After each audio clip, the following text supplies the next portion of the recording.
सरकार की ढलान का वक्त है। ये 5वां वर्ष है और चुनाव में सभी दल जाने वाले हैं, लेकिन ऐसी दुर्दशा और दुर्गति किसी सत्ताधारी दल की आज तक इतिहास में नहीं देखी गई। बहुत कमजोर डिफेंस के साथ में फेस सेविंग के लिए वो सदन में आते हैं और सदन के बाहर भी उनका लगभग वही आचरण होता है।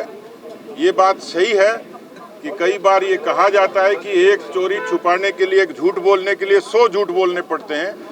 इस सरकार ने इतने ही झूठ बोले और इतने ही पाप किए।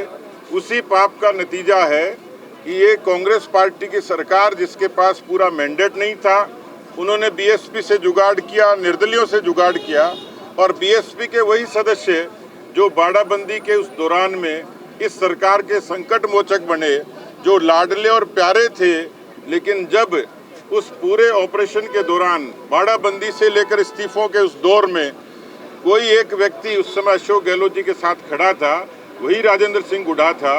और उन्होंने जब मंत्री परिषद पे रहते हुए सरकार की कानून व्यवस्था पर सदन में सवाल खड़ा किया, तो ये एक इस तरीके का गंभीर आक्षेप हो गया था, जो सत्यता के निकट था। कारण जो भी रहे होंगे, लेकिन ये सत्य था कि मंत्री ने कांग्रेस पार्टी को, सरकार में रहते हुए आईना दिखाया और उनका तेवर ऐसा ही था कि सच कहना बगावत है, कि कह दो कि मैं बागी हूँ। इस अंदाज के साथ उन्होंने कहा और बर्खास्तगी के बाद में जो कहा वो लाल डायरी से ताल्लुक रखता है। लाल डायरी में किस तरीके के लोगों के राज थे, वो राज बाहर आए। ये मांग विपक्ष की थी, ये मांग सभी लोगों की थी। राजस्थान की जनता भी जानना चाह रही है कि आखिरकार वो लाल डायरी क्या है जिससे सरकार घबराई हुई है, मुख्यमंत्री घबराए, मुख्यमंत्रियों के सिपह सलार घबराए हुए हैं।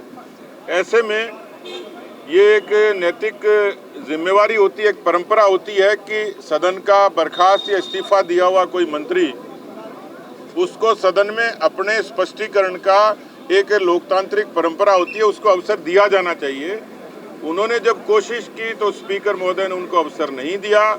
हम ये जानना चाह रहे थे विपक्ष के नाते कि आखिर उस लाल डायरी में ऐसा क्या कारण था कि पूरा सदन हिल गया, पूरा सत्ता पक्ष को वहाँ हाथापाई की नौबत आ गई, गाली गलौज की नौबत आ गई। लोकतांत्रिक तरीके से अपनी पार्टी के एक विधायक की आवाज़ को दबाने की कोशिश की। तो ये सारा मसला था। राजस्थान की जनता ने इसको लाइव देखा है। फैसला तो जनता की अदालत करेगी, लेकिन राजस्थान की सरकार ने एक पाप और कर दिया।